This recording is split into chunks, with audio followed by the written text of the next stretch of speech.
नमस्कार दोस्तों। आज का हमारा जो विषय है, ब्रेकर हमारा जो है फॉल्ट आने पर ट्रिप कैसे होता है। तो थोड़ा दोस्तों मैंने ब्लॉक डायग्राम के द्वारा आपको बताने का प्रयास किया है, थोड़ा ध्यान दीजिएगा, वीडियो एंड तक देखिएगा। ये हमारी 33 केवी लाइन है जिसमें 3 सीटी आर वाई बी फेस पर लगी हुई है। 33 केवी लाइन हमारी जाती है बिजली घर पे, 33 बाई 11 केवी बिजली घर पे, जहां से 11 केवी फीडर निकलते हैं। दोस्तों ये मैंने ब्लॉक डायग्राम के द्वारा आपको बताने का प्रयास किया है। ये हमारा ब्रेकर है, ब्रेकर की टीवी है, टर्मिनल ब्लॉक, और ये हमारा हो गया पैनल साइड। पैनल की टीवी हो गई, टीएनसी स्विच हो गया, इसके द्वारा ट्रिपिंग क्लोजिंग करते हैं। ये मास्टर रिले हो गई जिसको 86 कहते हैं। 86 का मतलब होता है, जैसे मान लीजिए ANSI कोड के द्वारा डिजाइन कोड है एक तरीके का। मतलब ANSI American national standard institute के द्वारा ये डिजाइन किया हुआ है 86। इसको मास्टर ट्रिप रिले कहते हैं। ये हो गई आपकी earth over current earth fault relay. इसमें ये एनो पॉइंट होते हैं 50 51, इसका डिजाइन कोड है। ये सीटी जंक्शन बॉक्स हो गया। सीटी जंक्शन बॉक्स से सीटी के टर्मिनल कैसे होते हैं दोस्तों, मैं लास्ट वीडियो में आपको थोड़ा सा इसका रेफरेंस दे चुका हूँ। जिन लोगों जो दोस्तों को नहीं पता है, थोड़ा सा उसको आप रिप्ले करके देख सकते हैं। तो दोस्तों मैं आपको थोड़ा सा इंट्रोडक्शन दे दूं। सीटी जंक्शन बॉक्स में हमारी 2 कोर रहती हैं, एक मीटरिंग एक प्रोटेक्शन। यहाँ मैंने केवल प्रोटेक्शन कोर का जिक्र किया है। मीटरिंग कोर हमारी एनर्जी मीटर को जाती है, जो मैंने जिक्र यहाँ पर करना उचित नहीं समझा है। दोस्तों मैं आपको फिलहाल ये बता रहा हूँ कि ये relay, master relay, TNC switch और ब्रेकर किस तरह से आपस में कनेक्ट रहता है। दोस्तों मैं आपको यहाँ से शुरू करता हूँ। जैसे आपकी क्लोजिंग कॉइल है, क्लोजिंग कॉइल हमारी ये है जिस पर नेगेटिव हमारा ऑलरेडी रहता है। इसको पॉजिटिव देते हैं टीएनसी स्विच से, ब्रेकर क्लोज हो जाता है, जैसे कि मैंने पहले वीडियो में बताया था। तो ये हमारा टीएनसी स्विच है, ये पैनल की टीवी है, इससे हमारा क्लोजिंग कमांड यहाँ आती है और यहाँ से हम पैनल की टीवी से ब्रेकर की टीवी पे लगाते हैं और टीवी से फिर ये सीधा सीधा क्लोजिंग कॉइल से कनेक्ट करता है। और टीएनसी स्विच का ये वाला पॉइंट, ये हमारा कनेक्ट रहता है मास्टर ट्रिप रिले के इस एनसी पॉइंट से, जो कि हमारा ये है। इसको हम कनेक्ट कर देते हैं सीधा सीधा इस। दोस्तों जहां तक है क्लियर हो रहा है, यहां से पॉजिटिव हमारा कनेक्ट रहता है, पॉजिटिव ऑलरेडी रहता है, पैनल में लूप रहता है ये। तो ये टीएनसी स्विच से हम क्लोजिंग कमांड देते हैं, तो पॉजिटिव होने की वजह से ये सीधा सीधा क्लोजिंग कॉइल को पॉजिटिव दे देता है। क्लोजिंग कॉइल हमारी एनर्जी हो जाती है, ब्रेकर हमारा क्लोज हो जाता है। अब आ जाते हैं ट्रिपिंग कॉइल पे। ट्रिपिंग कॉइल को ये टर्मिनल हमारा आता है टीवी पर। ये इंटरनल वायरिंग के थ्रू कनेक्ट रहता है। ब्रेकर की टीवी हो गई टर्मिनल ब्लॉक, जिस पर हमारा ये क्लोजिंग कॉइल से ये वायर हमारा आ रहा होता है। इसको हम यहाँ जोड़ देते हैं पैनल की टीवी पे, उसको पैनल के टीएनसी स्विच पे इस पे जोड़ते हैं और इससे उठा के हम यहाँ पर ये पॉजिटिव को लूप कर देते हैं। इस तरह से यहाँ पॉजिटिव रहता है, यानी टीएनसी स्विच के हम ट्रिपिंग कमांड को इसको ऑपरेट करेंगे। ट्रिपिंग कमांड को इस तरह घुमाते हैं, क्लोजिंग को इस तरह घुमाते हैं। तो जैसे ही हम इसको टच करेंगे पॉजिटिव हमारा चला जाएगा, तो ट्रिपिंग कॉइल हमारी ऑपरेट हो जाएगी, ब्रेकर हमारा ट्रिप हो जाएगा। तो दोस्तों ये थोड़ा आगे मैं बढ़ता हूं। आगे हमारा जो है, अब मैं दोस्तों बताता हूं कि फॉल्ट आने पर ट्रिपिंग कैसे होती है। जैसे कि आपको नाम से स्पष्ट है, over current earth fault relay. इसका मतलब है ओवर करंट का फॉल्ट आएगा या फिर अर्थ फॉल्ट क्रिएट होगा तब ये रिले ऑपरेट होगी। रिले ऑपरेट होने का मतलब है इसके जो कॉन्टेक्ट हैं जो ऑपरेट होने से पहले फॉल्ट आने पर ही रिले ये ऑपरेट होती है। नॉर्मल कंडीशन में ये सारे कॉन्टेक्ट एनो रहते हैं। तो दोस्तों ये यहाँ पर क्या होता है, मैं आपको इसको ये जो पॉइंट होता है, जैसे हमारा ओवरकरंट रिले का ये पॉइंट हो गया, अर्थ फॉल्ट रिले का ये पॉइंट हो गया और ओवरकरंट रिले का भी ये हो गया। यानी दो फेस पर तो हमारी ओवरकरंट लगी रहती है और एक पर न्यूट्रल अर्थ फॉल्ट लगा रहता है। यानी तीनों रिले में से किसी भी तरह का फॉल्ट आने पर ये रिले इनमें से कोई सी एक ऑपरेट होगी। तो ये पॉइंट हमारा कॉमन रहता है। ये करंट रहता है मास्टर रिले की कॉइल से, ऑक्सिलरी कॉइल जो 110 वोल्ट डीसी पर ऑपरेट होती है। अब होता क्या है दोस्तों, ये प्रोटेक्शन कोर हो गई, ये हमारे कनेक्ट है इससे। अब दोस्तों मैं आगे बढ़ता हूं। मान लीजिए आपके आर और बाई फेस दो हैं, इसमें आपका ये फेस इससे टकरा गया, किसी तरह का ये आपस में टकरा जाते हैं, जैसे आंधी तूफान आया या ब्रेकडाउन हो गया। तो यहाँ पर क्या है, टकराने से फॉल्टी करंट फ्लो होती है जो कि इस रिले की सेटिंग से ज्यादा होती है, कई गुना होती है। जैसे मान लो इसकी 1 एम्पियर है तो फॉल्टी करंट हमारी 100 एम्पियर होगी या 1000 एम्पियर होगी। तो उस पर ये डिजाइन होता है, फॉल्टी करंट फ्लो होने पर ही ये रिले ऑपरेट होगी, अन्यथा नहीं होगी, वरना इसके पॉइंट नॉर्मल कंडीशन में ही रहेंगे। तो दोस्तों यहाँ आर और बाई फेस टकरा गया आपस में, ये फॉल्टी करंट फ्लो हुई जो हमारे सीटी से जंक्शन बॉक्स के थ्रू होती हुई इस रिले में फ्लो हुई। जैसे ही फॉल्टी करंट फ्लो होगी, आपके जितने भी एनो कॉन्टेक्ट हैं, ये एनसी मतलब ये ओवर करंट रिले का आर फेस पर मान लो फॉल्ट आया आर और बी, तो हमारा ये कॉन्टेक्ट एनसी बन जाएगा। ये हो गया एनसी। और इसके साथ में ये कॉन्टेक्ट रहता है, ये कॉन्टेक्ट जो है तीनों रिले के साथ रहता है।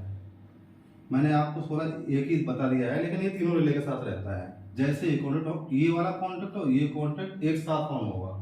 अगर अर्थ फॉल्ट होता है तो ये कॉन्टेक्ट एक साथ ऑन होंगे। ऐसे ही ओवर ये बी फेस पर कोई फॉल्ट आया तो ये मतलब एक साथ ही ऑन होता है और ये कॉन्टेक्ट भी ऑन हो जाएगा। दोस्तों यहाँ पर ये वाला टर्मिनल जो है ये हमारा कनेक्ट रहता है इससे, ऐसे ही यहाँ पर ये कनेक्ट रहता है इससे।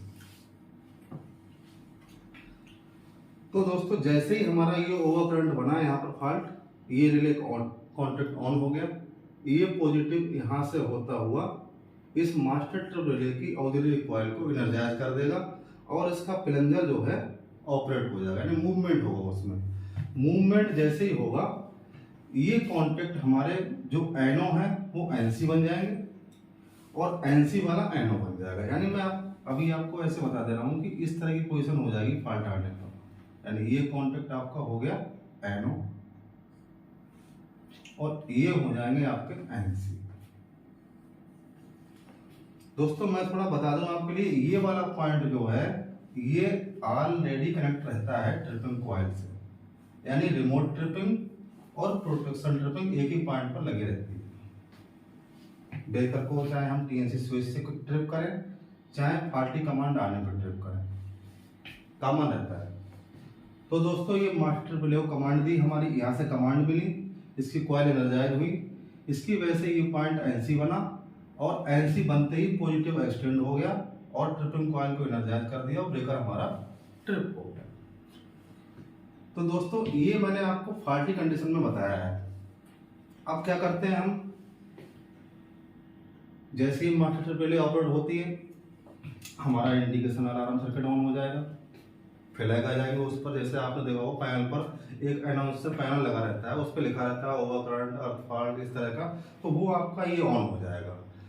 अब यहाँ पर क्या है, ये कॉन्टेक्ट ऑन होते ही अनाउंसिएशन सर्किट ऑन हो जाएगा। तो रिले पर आपने देखा होगा फ्लैग आते रहते हैं, आर फेस, बी फेस या जोन 1 इस तरह से। तो ये अनाउंसिएशन सर्किट को सप्लाई दे देगा, पॉजिटिव एक्सटेंड कर देगा और वो हमारे फ्लैग आ जाएंगे। अब दोस्तों फॉल्ट आने के बाद क्या करते हैं हम लोग, फ्लैग को रीसेट करते हैं। इसके फ्लैग रीसेट करेंगे, इसके फ्लैग रीसेट करेंगे। रीसेट का मतलब है इसको नॉर्मल पोजीशन में लाना।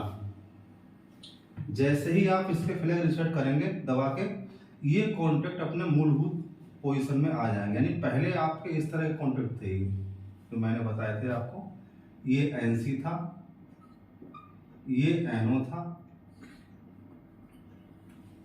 इस तरह के पोजीशन आ जाएगी। फ्लैग जैसे ही आप रीसेट करोगे, ऐसे इसके फ्लैग रीसेट करोगे तो ये पोजीशन आ जाएगी इस तरह से।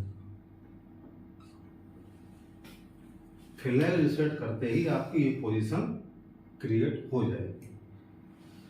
तो दोस्तों इस तरह से ऐसे ही हमारा, अगर मान लो अर्थ फॉल्ट का मैं और उदाहरण दे रहा हूं आपके लिए। अर्थ फॉल्ट का मतलब है हमारा कोई भी फेस तीनों में से ग्राउंड हो गया। मान लीजिए ये फेस ग्राउंड हो गया, टूट कर जमीन पे गिर गया, या कोई पेड़ इस पर गिर गया, ग्राउंड हो गया फेस। तो ऐसे जब ये ग्राउंड होगा तो अर्थ फॉल्ट बनेगा। मतलब फाल्टी पोजीशन में हमारी अर्थ फॉल्ट की जो सेटिंग है, जो नॉर्मल सेटिंग से ज्यादा करंट फ्लो होगी तब ये रिले ऑपरेट हो जाएगी। तो उस कंडीशन में क्या है कि अर्थ फॉल्ट वाली जो रिले ये वाली है, E/F लिखा है मैंने, तो ये कॉन्टेक्ट अर्थ फॉल्ट बना, तो ये इधर से फाल्टी करंट होती हुई हमारी इधर आई, तो इस रिले को इसने ऑपरेट कर दिया, यानी इसको एनसी बना दिया। ऐसे ही ये वाला तो साथ में होगा ही एनसी, ये भी एनसी हो जाएगा रिले ऑपरेट होते ही। जब ये ऑपरेट हो जाएगी, ये पॉजिटिव फिर से यहाँ पहुंच जाएगा, ऑक्सिलरी कॉइल फिर से ऑपरेट हो जाएगी, और ये प्लंजर हमारा मूव कर जाएगा, और ये कॉन्टेक्ट फिर से जो है, जो एनसी है वो एनओ हो जाएंगे, और जो एनओ है वो एनसी हो जाएगा। इस तरह से ये।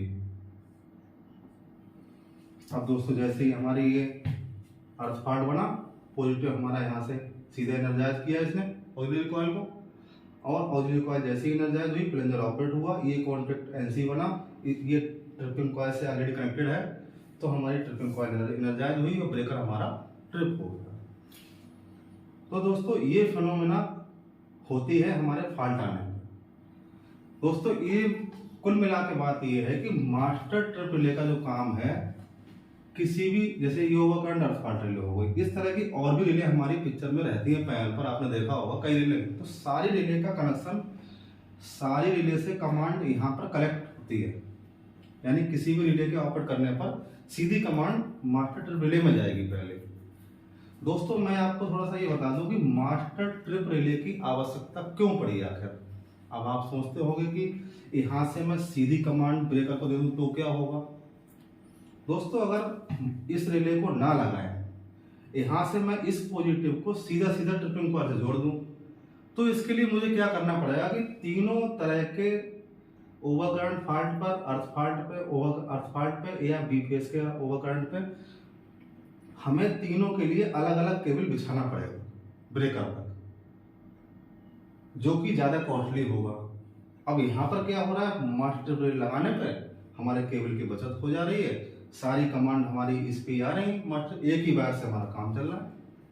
तो इसलिए दोस्तों मास्टर रिले का यूज करते हैं, जिससे सारी रिले की कमांड को कलेक्ट करके और ब्रेकर के ट्रिपिंग कॉइल को पॉजिटिव एक्सटेंड करना, तो इसलिए मास्टर रिले लगाते हैं दोस्तों। तो दोस्तों मैं आपको एक चीज और बता दूं यहाँ पर कि इस पॉइंट को, जो कि नॉर्मल कंडीशन में एनसी रहता है, अब आपके सवाल में दिमाग में ये सवाल आ सकता है कि इस एनसी पॉइंट को हमने टीएनसी पॉइंट से क्यों जोड़ा। तो दोस्तों इसको इसलिए एनसी पॉइंट को सीरीज में जोड़ते हैं कि फॉल्ट आने पर ये पॉइंट हमारा एनओ बन जाता है। फॉल्ट आने पर ये कंडीशन हो जाती है, देखिए पहले एनसी रहता है, अब ये ऐसे फॉल्ट आने पर ये कंडीशन हो जाएगी आपकी, यानी ये एनओ बन जाएगा और ये एनसी बन जाएगा। फॉल्ट आने पर क्या होता है कि हमारे ऑपरेटर जो होते हैं बिजली घर पे, वो इस ब्रेकर को दोबारा से क्लोज ना कर दें, क्लोजिंग कमांड ना जाए, इसलिए यहाँ पर इसको ब्रेक कर दिया जाता है। जब पॉजिटिव ब्रेक हो गया हमारा, तो हमारी आप कितना ही स्विच घुमाओ क्लोजिंग कमांड नहीं जाएगी, हमारा ब्रेकर क्लोज नहीं होगा फॉल्ट की पोजीशन में, इसलिए इसकी जरूरत आवश्यकता है यहाँ पे। इससे हमारा क्लोजिंग कॉइल डैमेज होने का खतरा नहीं रहता है, बार बार क्लोजिंग कमांड देने का जो हमारा खतरा रहता है वो नहीं रहता। तो इसलिए दोस्तों इसको हम सीरीज में डाल देते हैं, जिससे ब्रेकर हमारा लॉकआउट हो जाए, एक तरीके से लॉकआउट हो जाता है, क्लोजिंग कमांड हम दोबारा इसको नहीं दे सकते। नॉर्मल कंडीशन में ये इसी तरह रहेगा, इस तरह से। दोस्तों अगर हमारा पॉजिटिव यहाँ पर नहीं आ रहा है, इससे हमारा एक चीज ये भी इंश्योर होती है कि मास्टर ट्रिप रिले पिक्चर में है। अगर हमारा पॉजिटिव यहाँ से यहाँ पहुंच रहा है, क्लोजिंग हमारी ठीक है, इसका मतलब मास्टर ट्रिप रिले भी हेल्थी है, इसका ये भी कारण। तो दोस्तों मैंने आपको यही बताने का प्रयास किया है यहाँ पर कि फॉल्ट आने पर ब्रेकर की ट्रिपिंग की जो फिनोमेना है किस तरह से कंप्लीट होती है। मुझे लग रहा है आपकी समझ में आ ही गया होगा। और दोस्तों इसी के साथ आज का हमारा चर्चा का विषय यही है। बाकी जो नेक्स्ट वीडियो में इसमें मैं आपको ये बताऊंगा कि ब्रेकर और ये पैनल है, जैसे पैनल आपका ये हो गया, यहाँ से लेकर ये पैनल हो गया, इस पैनल से और ब्रेकर तक किस तरह से हमारी इंटरनल वायरिंग होती है, क्या क्या बीच में जुड़ा रहता है, क्योंकि ब्रेकर और पैनल के बीच में बहुत सारी चीज़ें, बहुत सारे रिले, बहुत सारी डिवाइस लगी रहती हैं, उनका क्या काम है, क्या उनको लॉजिक है लगाने का, तो नेक्स्ट वीडियो में आपको ये बता दूँ। तो उसका दोस्तों सभी से अनुरोध है चैनल को सब्सक्राइब करके रखें और कमेंट जरूर करें।